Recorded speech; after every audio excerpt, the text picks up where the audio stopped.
Hey guys, welcome to a special episode of Epic 7. This is going to be my animation breakdown. If you guys watch my YouTube videos, you know that I come from like a film industry background and now in the gaming industry, and I love art and animation. So if you're watching those videos and you liked them, hopefully you'll like this one as well. I'm breaking down today the new promo video that Epic 7 has released, the 2022 E7WC OST Invincible.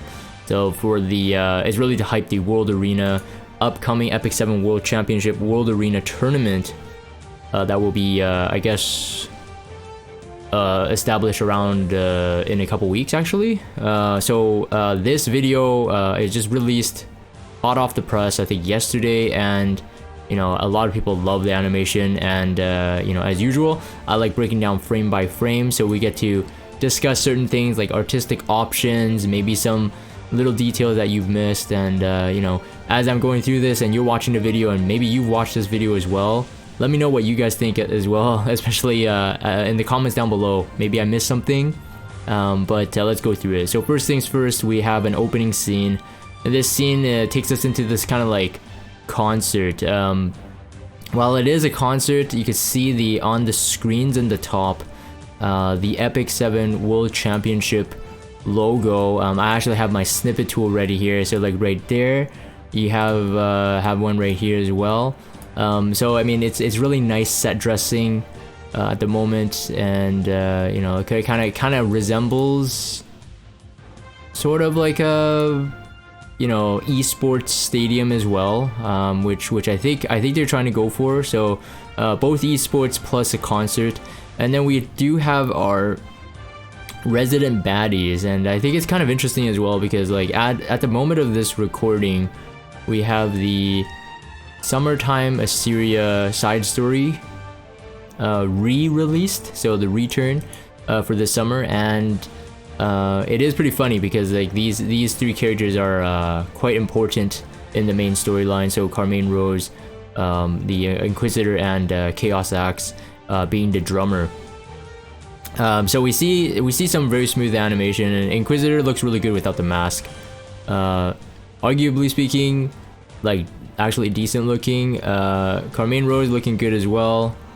But the main feature for this is like, obviously like they're cutting in and out with the montage. These guys are basically playing as if it's the band playing. So for the song Invincible, I myself, I wasn't really a fan of the song, but after watching the animation over and over, the song kind of stuck. It's not my main style in my opinion, but it works, especially for the kind of like this kind of grungy vibe they're going for. So we have this kind of cool animation pan, very very speedy. You see these columns here, kind of like resembling the I don't know what they're called, but the outside of the drums. So there's like I don't know if it's on purpose, I might be reading into it, but you can see these basically like you can imagine like a cylindrical thing, but then with columns on it. I don't know if it's on purpose, but knowing Epic 7 and knowing how this at least this animation team, the art direction is pretty good because they like using like similar shapes or similar camera angles or faces to be the actual transitions. Actually, you'll see that throughout. I'll point those out as we're going, but you can see those columns kind of resembling, and it's kind of a circular movement as we're panning around. So it might be me reading into it, but it has a nice feeling to it. And of course, just in and of itself, this scene, going past that underpass, it gives you this sense of speed, right? So if you guys know like animation, or at least frame by frame, like a helicopter blades, to make it look like it goes fast, you either have to blur it, but then if you're trying to count how fast something rotates, you need like something relative. So with that underpass is actually a really really nice touch to tell you how large or monumental this, I don't know what this structure is, I guess some kind of outer wall, how big it actually is. And then we see the three characters that are standing on the wall, very very small, as the camera moves in. So we get this like huge sense of scale, with wind blowing in their hair. you have this kind of like altitude as well established. So you have, you know, gigantic building with altitude, and then you have that parallax of that kind of like, it looks like a tipping tower because the tower is obviously kind of leaning, where the characters are not leaning that much, as you can see there. But you get this sense of scale, right? You get the sense of depth, this sense of scale. The parallax hardly moves on the tower, and then we get a close-up of who are the characters, and it is Remnant Violet, Conqueror Lilius, and to be named ML Pavel. At least we're pretty sure it's ML Pavel. We saw that preview in the promo video. We had about like almost a year? At least half a year ago, maybe a bit more. And we are kind of figured out it's like ML Pavel. It has Pavel's eyes, maybe not in this animation specifically, because you can see Lily is kind of distorted here. But do understand that these frame by frames do kind of, it reveals certain quality issues. As you can see, Pavel's eyes are kind of distorted and weird. But because if you're playing it in real time, like you're not noticing that, right? Like it's just, it has this nice what we call like speed ramping, like fast and then slow. So you just enough of a glimpse to like get a glimpse of like, oh, who they are, right? But for frame by frame study, like they ought to be more careful of their frames, because like I still think the Pavel's eyes are kind of slanted. The two eyes don't align for that perspective. Generally speaking, it would be something like this. Like with the face like that, we're kind of like going from a below angle. The face would be like this. Like if you look at a wireframe of a face, it would be something like this. This would like simulate more of a low angle. Not the chin, okay? It does a scuff chin. I'm also drawing with my mouse. So the eyes here should have been like a bit lower, something like that, and it would have looked a bit more proper. But like I said, this is a frame by frame thing, and you know, there's gonna be flaws, and we don't know what kind of time crunch they were under. So the Pavel there, it looks really kind of weird, like not edgy enough. Like it looks like he was frowning here, and then when we get here, he starts smiling. I mean, it could be he's smiling, but I don't know if it's like a misunderstanding of the angles or something. But he's smiling, but only one frame, so I don't think they meant to make it smiling.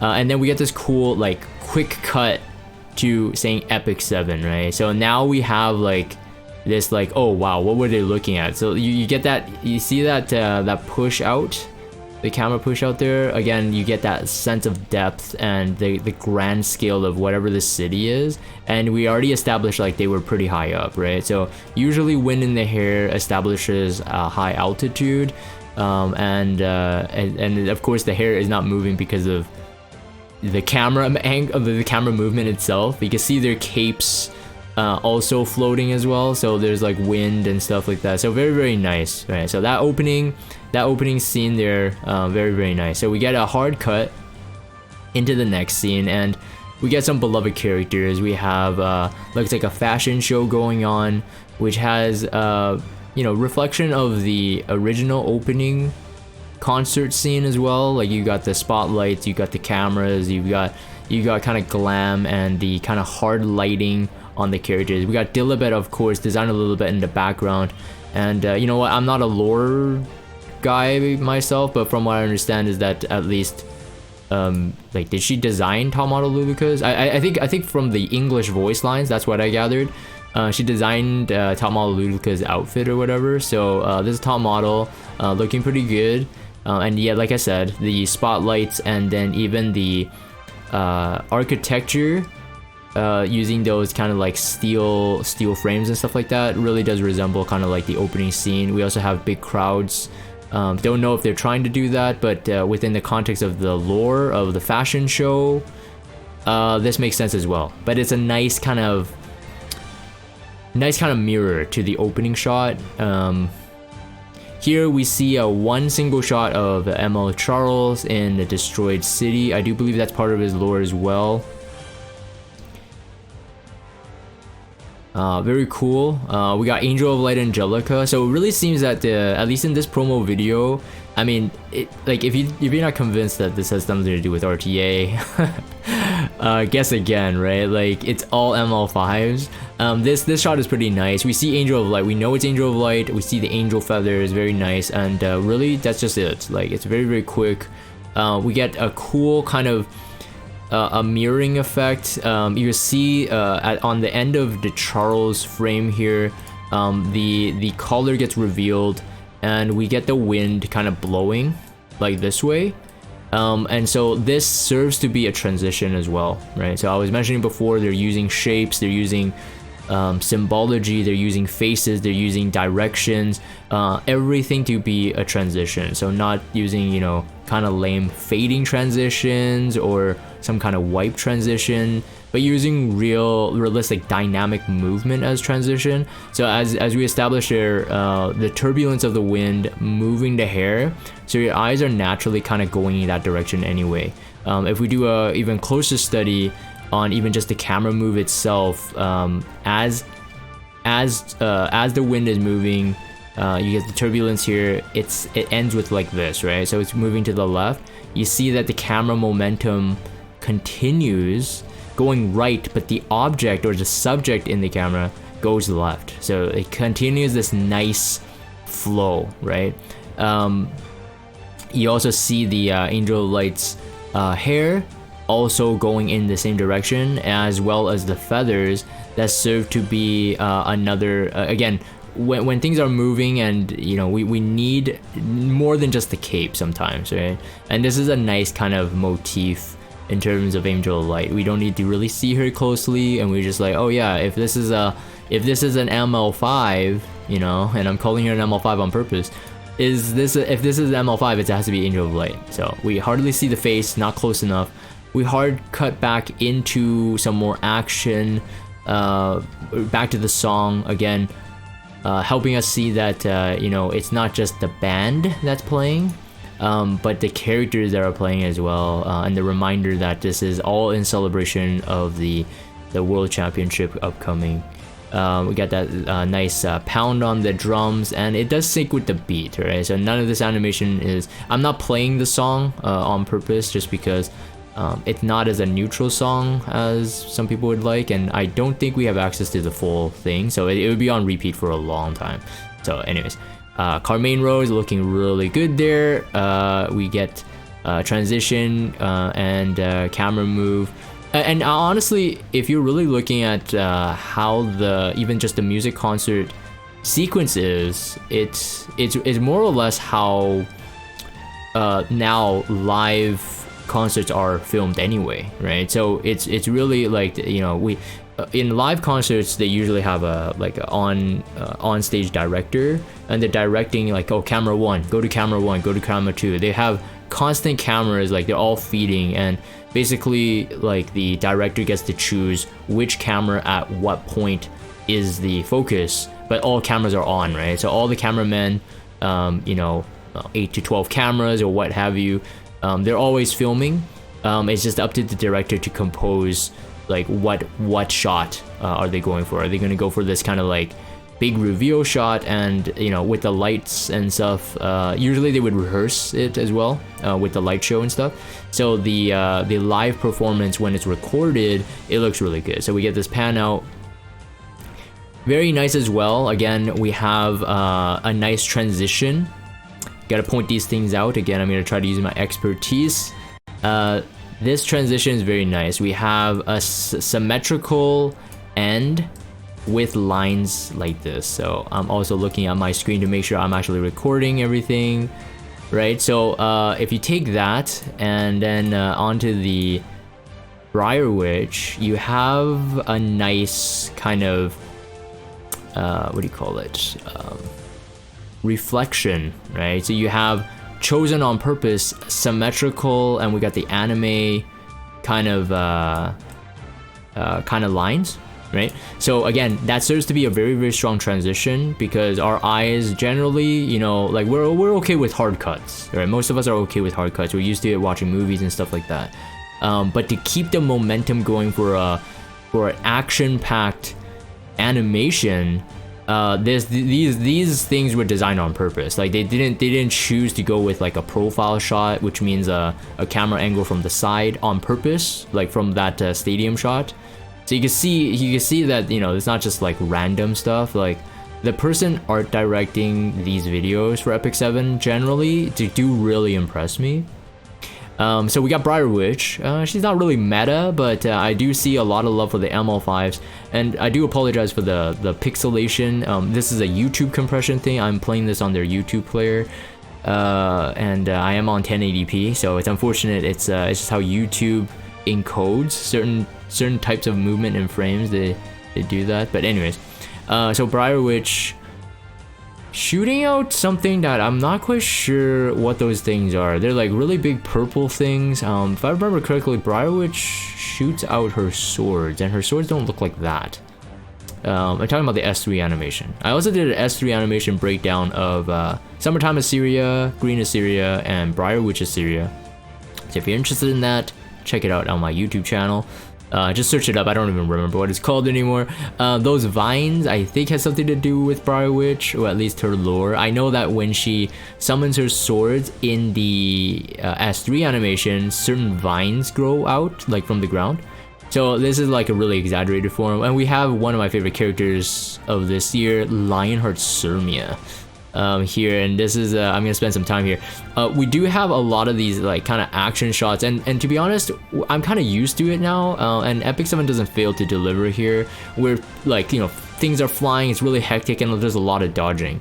There's a lot of animations, I would say, and I'll call them out in this video, that is kind of reused animation. If you're talking about from like a choreography, like action choreography standpoint, I believe that this video and the promise video and the opening video for the Epic 7, I think the Korean song, its name is called is it called Breathe or Breath? Basically it's the intro video that if you start Epic 7 fresh, there's like an intro video there. This scene reminds me of the Ravi Fire Ravi with Ludwig fight. There's a lot of camera angles and like elements. Realistically, it's about the same type of action. So more or less, I mean, they have a couple things that work in their promo videos, in their like anime, quote unquote anime videos, and obviously they're kind of like reusing it. So it's still very impressive and super cool to watch, but it's getting less and less impressive for someone like me, because I'm noticing that they're just really using the same animations. These close-up shots, they're new though, and they're definitely needed. Your mind needs to focus on and Epic 7 does really well on S3 animations. When I do S3 animation breakdowns, I'm just like, you have to remember that they have what we call hero shots. So the cameras usually have to hold on the face for a split second for you to establish the character, and then even in that you get a bit of a character trait. So like the smirk on Lionheart Sirmia, if you listen to her English voice, or if you understand the Korean or the Japanese, I'm assuming she's the same character, she's a bit cocky, right? And so like this kind of smirk really fits in, and she just dodged all this like pretty much quote unquote undodgeable stuff. Here we see a very, very nice shot. I mean, I don't want to point out, but I'm trying to get everyone something, at least my audience. But you see like a little bum shot. Yeah. So I'll just point that out. I only can see it in frame by frame, but it is literally like 2 frames. Right? She does this, boom, boom, it's gone. So for the Easter egg hunters, or for frame by frame breakdown analysis people like myself, you'll see those little things. And she does her hair starts glowing, just like her S3 animation. And a little smirk, very nice. The sword seems to be powering up, and her hair is now fully golden, and that smirk continues, and she does that same kind of smile that she does for the S3 animation, which is really like, I love her for that. Super cool. This transition is also very, very nice. We see this kind of really quick, honestly it's 1 frame. When you play frame by frame, it looks so like abrupt, right? But when you're playing it in real time, you hardly notice something like that. Basically, it's kind of like a cheap way to, you know, mask away a couple frames of animation that was required, right? So they just had to stop here, and it doesn't really matter what her body was doing, and they could just end here. But you still get that sense of emotion, right? Very like good sense of motion, very good sense of speed, nice under shot as well. Obviously these animators and these artists are insanely talented, drawing different perspectives in like terms of like low angle, high angle generally is not the most comfortable thing that most artists have, especially kind of like junior artists. So really showing their expertise in this matter. They don't care what kind of camera angle. They probably have references and stuff like that to help, but very nice close-up. You see the eyelashes even, so you know, really nice feminine quality there. The hair also going upwards, and we get this kind of flaming transition. I really wish that YouTube had better compression here, because I really hate those pixelated frames. I'm pretty sure in their original video that they output, it wasn't like that. Either way, so the flames become, I would say this one's the cheapest of transitions so far. The flames become a double use, one from Surmia herself and the other one from Infernal Kawazu himself. So because, you know, he does deal with fire, to reveal him.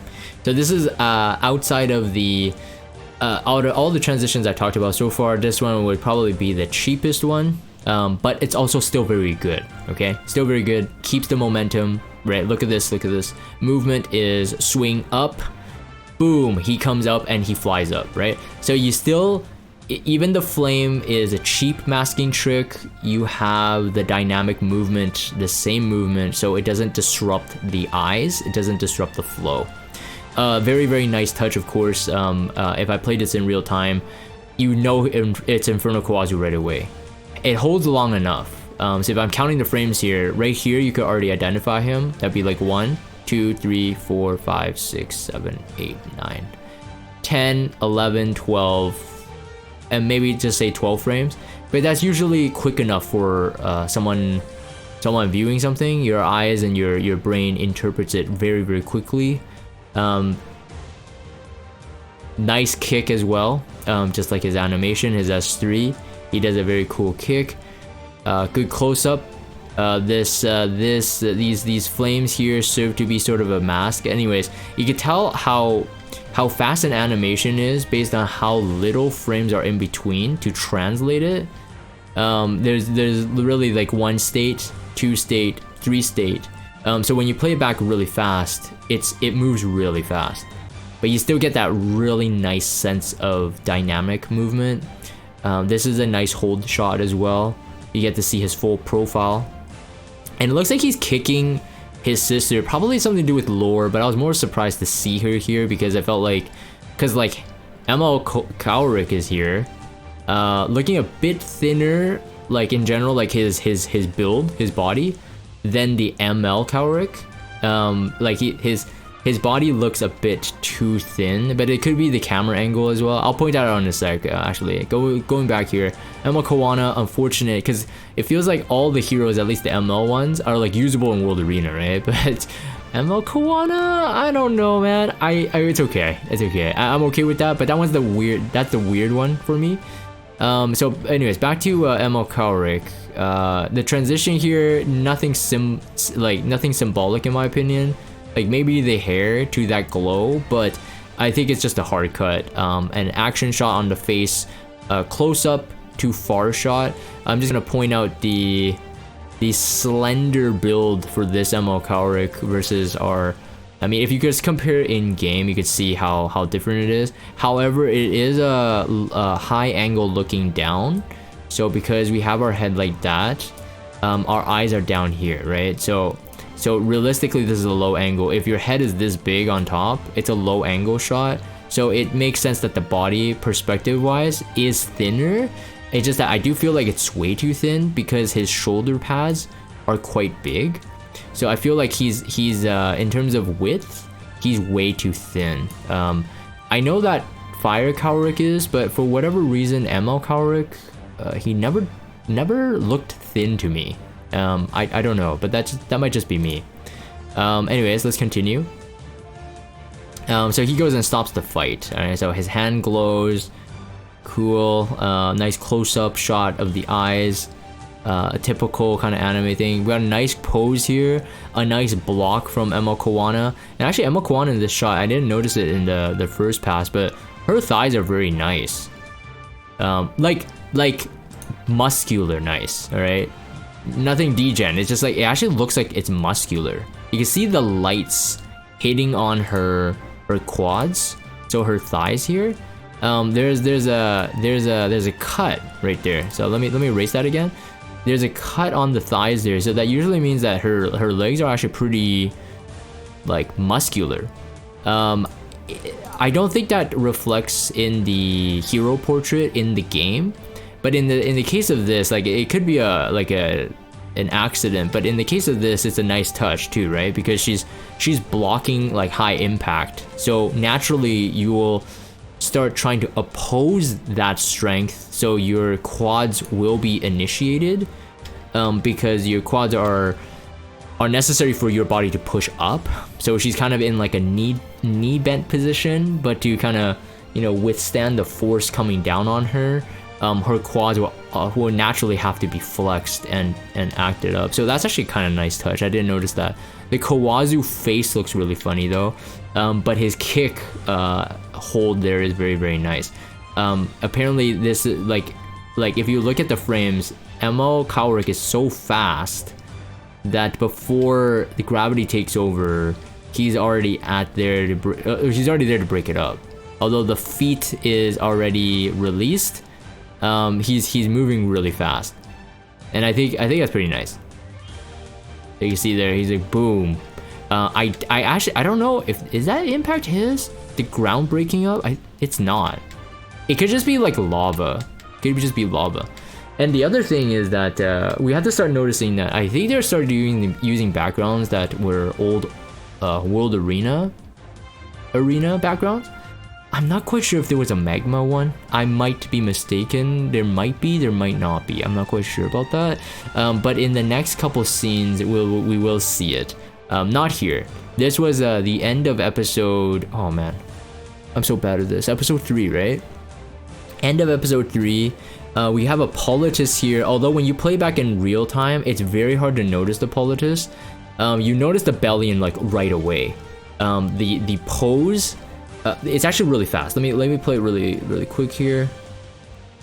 So we end off with the like ML Kaorik one, and then like the Politis is like it's noticeable once you notice it, but the Bellion seems to be more noticeable. But in case you didn't notice the Politis, this was a nice touch as well, because we actually see Politis disappear and then Bellion appear.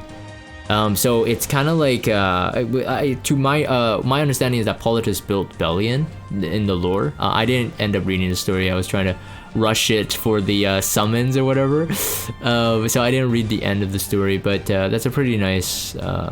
Most likely that's obviously not actually Politis standing there, but a kind of like a reflection of Politis, and we see that as Edda. And so what's interesting again is that, you know, we got Politis, we got Bellion, we got Edda, we got ML Kawazu, we have all these ML5s, and even not even our ML5, Edda's not, but they're all like RTA usable. So again, back to that question, why was ML Kawana there? Not quite sure. Yeah, Bellion looks pretty good. They go really fast though with the Bellion. I wish that they held on her a bit more, because it's kind of rare to see Bellion standing. So I almost wanted like more frames to be able to, I don't know, digest. I mean, Bellion still very good looking, and then Edda's frame actually holds on quite a while, and then we lose a bit of detail on her. You can see the just between those two frames, the face kind of loses fidelity, but it could be because of the glow happening, and technically speaking, it's right. If the glow happens, it's so bright that you do lose details on your face. This is why most of the time at least, I don't want to offend anyone, but most of the time when like girls, you know, take selfies, they try to go with like really bright light, right? Generally most girls don't go hard light because hard light exposes imperfections or whatnot, so they go like really bloomed white light, so you lose details. So in this case it does make sense, but it feels pretty abrupt, at least in that frame.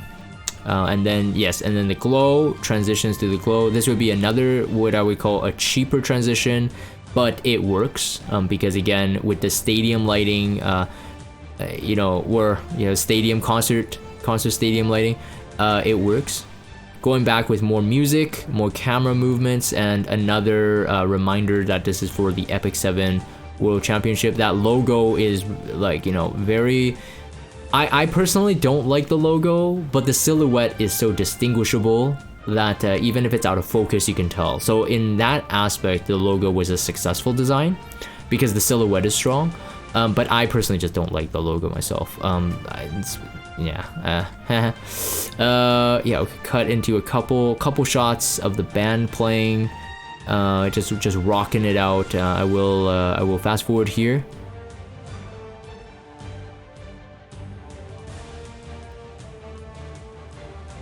I think there's like a cool camera movement. Yeah, they're just rocking it out. He throws the guitar up. And generally, again, when the animators are doing some kind of, like, you know, like they're trying to lead your eye somewhere, even though it feels like it's not super significant, it becomes a significant thing. So we have a different type of transition. We have a guitar that kind of looks like a weapon, kind of resemble the scythe. You can see the kind of the hard edges, and we see ML Haste coming from the air, which this guitar was just thrown into the air. Although it doesn't necessarily have that same kind of momentum that the ML Surmia to ML Kawazu one had, where it was like an upswing momentum and then he came down. This one can still work. This would be like a reflection type of transition or a mirroring transition. So we go from large guitar, to small, and then we go from small to large. So this works as well. And again, the thing is that obviously we have multiple scenes. You know, nothing's gonna be super seamless, and that would be too. It would feel too orchestrated if it was like so seamless every single transition, but realistically this actually works. ML Haste, not super meta anymore, but he was for a while, so let's just accept him into this fight. Crow as well, not an ML5, but so we do have, like, you know, some are not ML5s. And in this background, 100%, I do believe that we had a season, was it season 4? Season 3? That this was our World Arena background. It may have been the meta for Golden Boys, ML Haste, and Crow. So, I mean, Crow has been meta for quite a while. I'd say that the previous season, Resolution season, would have said that he's not meta. He's usable, but he's not meta. But I think it would be pretty funny if they were doing this on purpose. So, fighting in the background that they were meta in.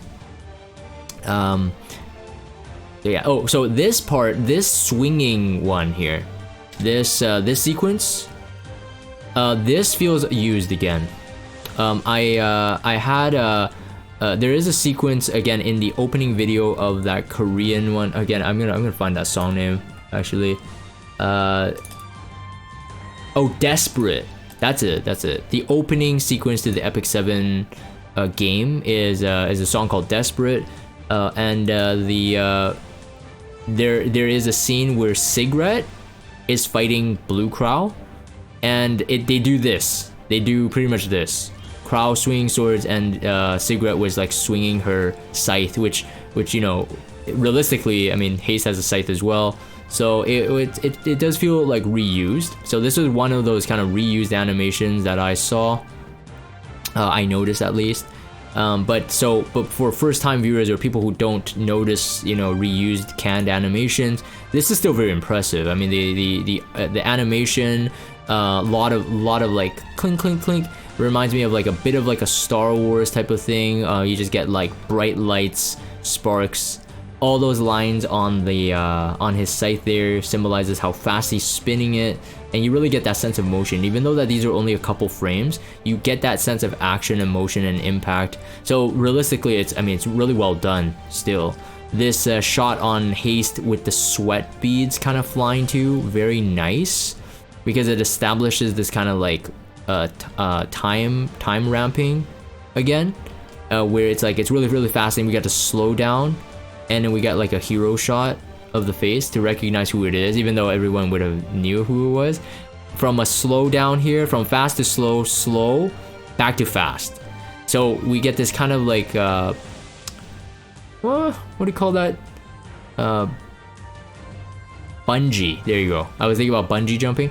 This kind of effect, and it's this elastic effect is very strong, because you get to highlight two heroes in an action shot, and then go back right into the action again. So it's very nice transition that way. And we also have the although this is like a sort of like a 3/4 angle, we have like the kind of like the where the eyes are looking, it becomes where the tension is, right? So the tension gets met in the middle here, as we have his opponent, or ML Haste's opponent, coming, and that's looking at the other direction. And I mean that makes sense from a camera perspective.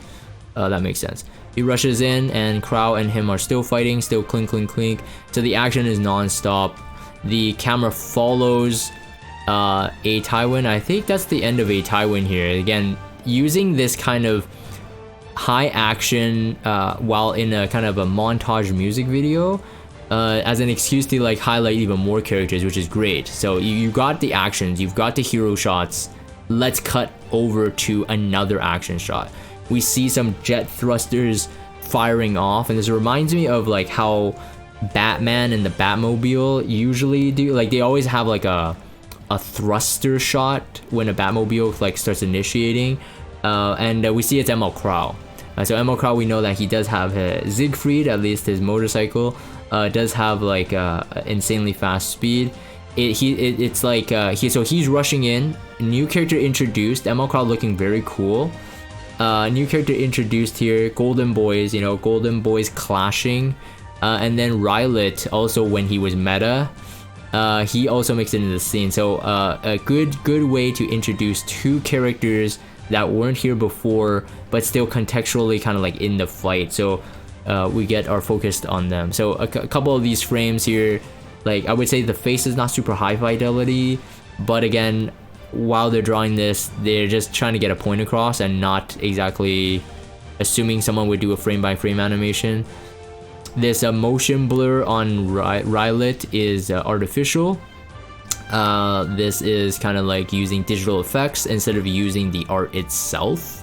So back when we were looking at Haste, we had these kind of, his motion lines are not blurred. They're literally just elongated shapes in the so this is not like a digital blur. It's an elongated shape to simulate a blur, and along his staff portion you get like these kind of notches. So all throughout that you get that. So I mentioned this before in the Jake Kisei S3 animation. So you see those lines, they're let's see here, let me go back a bit. See those lines, they're not digitally blurred. They use this kind of etched out hard drawing to simulate the speed. But when we get to the Remnant Violet, it becomes a bit inconsistent, because you're mixing what we call post-production effects, which is digital glows or motion blur. This is definitely a motion blur, so you can see the difference there. So I personally don't like that kind of inconsistency. I think like if you're gonna hand draw animation, just hand draw it to the end. The background being blurred is fine, because that's a different slate. Generally speaking, they don't want to be drawing frame by frame animation with the background in it, because it just becomes so much more work. They just comp it onto a moving background that simulates the camera angle. That becomes better. It becomes easier too, because you can have two different artists. One's a 3D artist, background artist, one's focused on the character like animations. So you could delegate the work out, and you'll be able to meet deadlines easier. But these frame by frame on the Last Rider Crowd, the face looked kind of wonky, almost almost pulls you out of anime, and it kind of looks more like kind of like a DC or Marvel type of comic book face, less anime almost, but not quite there. This close-up on Rylet actually made me go into the game and look, did he have 2 scars on his eyes? And it turns out in the game, his hair, his bangs actually block one of the scars pretty successfully. You would notice it only after his hair kind of blows away in his portrait animation. And I'm like, oh wow, that's actually a really good detail, because I always thought it was 1 scar, but he had 2. I guess the S3 animation would have answered that question too. But yeah, he had two scars all along. I always assumed it was only 1. Rylet here feels, I don't know his personality, but in his S3 animation, he feels like very edgy. This feels like more like an RB expression to have, you know, like the kind of maniacal, crazy dude. Nice hold though on the face. Again, I think like this entire sequence here, these expressions look more like an RB than it does the Rylet I know from the S3 animation. This again, transition to the face, very nice. So while Rylet actually moves off, you can see his collar, and the bright light coming in from the top. The transition's already happening, but they're sequencing the different elements getting introduced into the scene on different frames. See, so Rylet remains, background gets changed, Rylet still remains, background is more changed, or at least the camera angle is moved, and then a new character is introduced. So that's also a really nice transition as well. We get the very strong hero pose for Mei Chloe, of course recognizable, and it's honestly, it's so fast. It happens so fast, but it's just like, those key moments are very important for us to be like hyped up. It's like, whoa, there's a Mei Chloe there, or it's like, oh, there's a Rylet there. So it looks like Maid is swinging the hammer here, but like if you look at the very small, it's like between Rylet and like Emma Crow.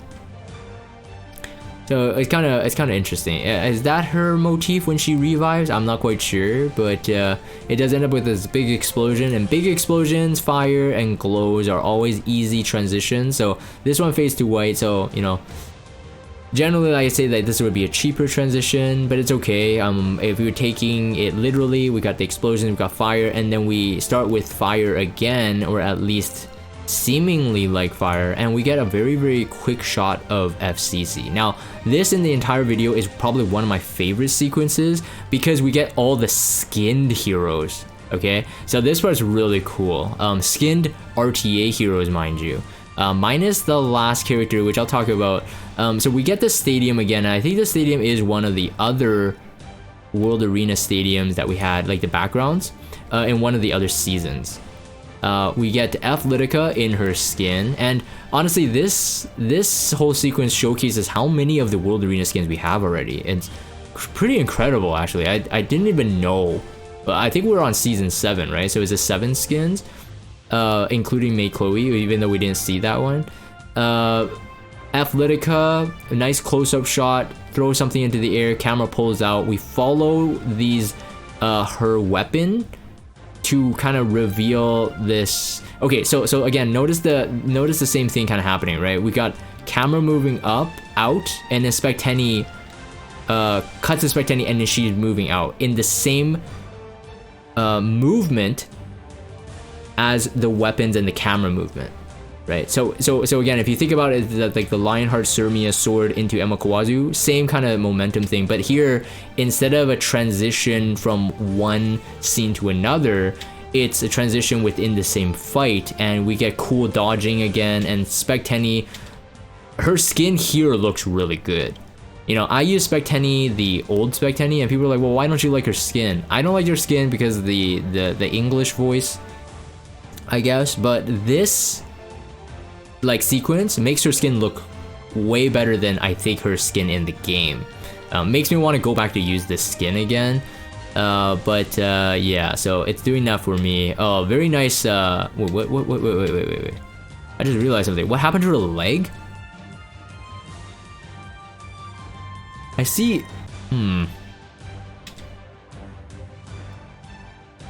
Trying to see what the heck that is.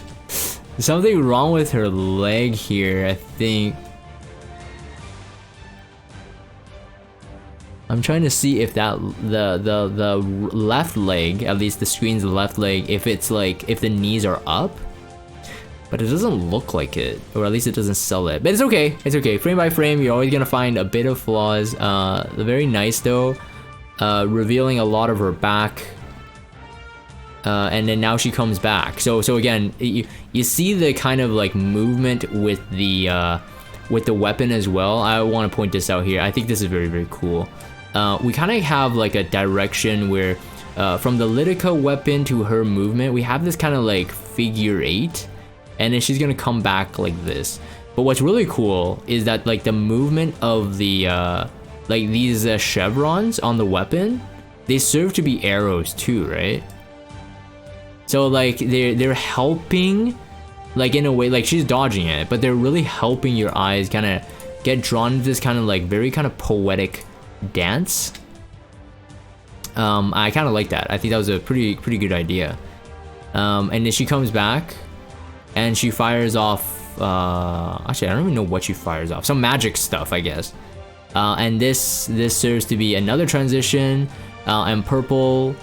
Even though she's hitting RB here, it gives a nice, again, motif to the purple and black on the RB skin, which we got 2 seasons ago.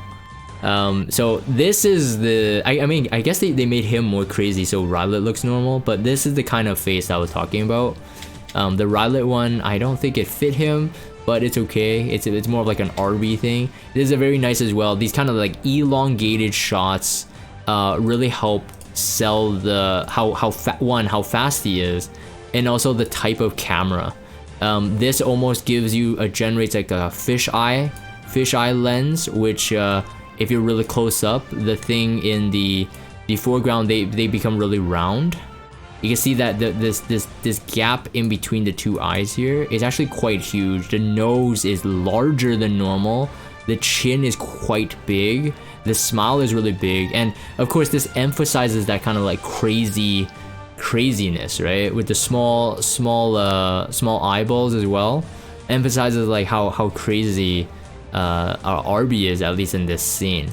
But of course this is leading up to the fact that he's gonna like now, like, you know, he deflected, now he's gonna be like insane. He's like hey, and then rush, right? So in 2 frames, boom, he's already moving really fast. This helps us transition because he becomes a full screen wipe. Transition to anything at this point, because you got the dynamic movement. All you have to do is continue the movement. It doesn't matter what this shot is, it doesn't matter what the camera angle is. We see Ruel of Light as well. Although I think Ruel's play in this was very short compared to the other MLs in terms of like we don't get to see her too much. Like she's pretty small. So RB swing something there. She dodges. She moves really fast, and then we have Judge Kisei entering the frame as well. Ruel in the background. So Ruel again, not really a hero. She doesn't really have a hero shot. Judge Kisei coming in to deflect whatever it is that RB sent. Judge Kisei hero shot, but no Ruel shot, so Ruel lovers feels bad, man. Nice couple frames on Jay Kisei. Nice physique that she's got there. Very nice back, butt. Just stick with butt, thighs. And I mean, obviously, Jay Kisei was never trying to hide anything. Her original and her skin.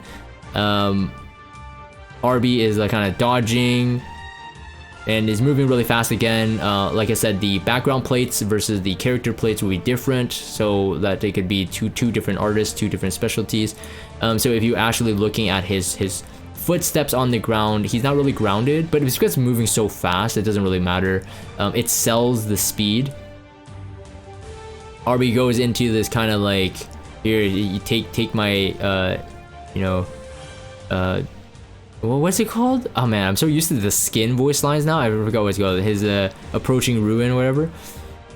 Here, I mean, this also, I mean, RB was also in the the Desperate video, but RB, not the skinned RB, and he does something like this as well. He does this to Ross, regular Ross, and yeah, and this fly, and we get the hero shot of Jay Kisei looking worried, and we get DN, magical girl DN. So out of all this, I mean, when people saw this, and I know that people were already noticing this, it's like, oh, she's the next RTA skin, right? But no, I don't think so. But she obviously she proved to be meta. It's just interesting that they chose this design over the original design. Maybe fan service, maybe hyping things up. But if you did notice in the all of their E7WC promos, the static images, they have DN in her skin. I'm hoping that they make it for sure, because during the Magical Girl side story, she was already animated in terms of her portrait art. So hopefully she gets a skin. Maybe the next time DN returns, so that, you know, new players won't cry like, oh, we don't have DN, we can't get the skin or whatever. That might be when it would be released. Maybe, I don't know. Hopefully, Smilegate. Hopefully, because I think everybody likes that design. It's very new. It's very fresh. And so yeah, so this is pretty nice. DN comes in to deflect, and again, DN is very meta in World Arena, but she's not a skinned ML5, right? So this is what the crazy speculators are thinking of. Is like, oh no, is she gonna become the new ML5, or is she gonna be the new RTA skin? I don't know. Hold our horses. Very nice though, like like all of the shots for the DN, all the expressions from this, like, hey, I've got you. All the expression in the close-up is very good. It translates very well. Ends up being with a big glow. We always like to see this kind of big impact stuff. We got smoke, so we got high impact. We got black and white going on, light and dark. You know, the typical kind of antithesis type of stuff going on here, and then it ends up with that kind of like, what is that? What's her? Is that Dish? I don't remember. But anyways, we see it in the S3 animation, right? Like she kind of like prays to, I think it's Dish. So that's a very nice there. We get a shot of the crowd, and again, this crowd is hyping up. It's like, oh, it's World Arena. The tournament, and this crowd of course echoes back into our original shot, which is our main set, which is the concert that we started off with. So nice hold on the face, everybody's cheering. We got different types of faces, and then yeah, so that kind of echoes back into the stadium. And now the glow sticks are out. The lighting has slightly changed. We're nearing the end, and I think the show is over here. So overall, pretty hype. Wiped into white, and the white, translates into the Epic 7 logo, and we have it actually reflecting all of the episodes that we have. So episode 1, episode 2 logo, episode 3 logo, and then the current episode 4 logo. And that does it for this animation breakdown video. This has been an hour long, so I'm gonna hold here and I will end here for the video recording. If you guys have, comments on these analysis videos, please drop them. I know that generally people who watch these videos are already interested, so yeah, let me know what you guys think. Did I miss anything? I'll be glad to read the comments. I'm gonna end this for the video recording. If you guys have Discord, check out the Discord server. Follow me on Twitter. Subscribe to YouTube if you haven't. As always, thank you guys for watching, and I'll see you guys next time.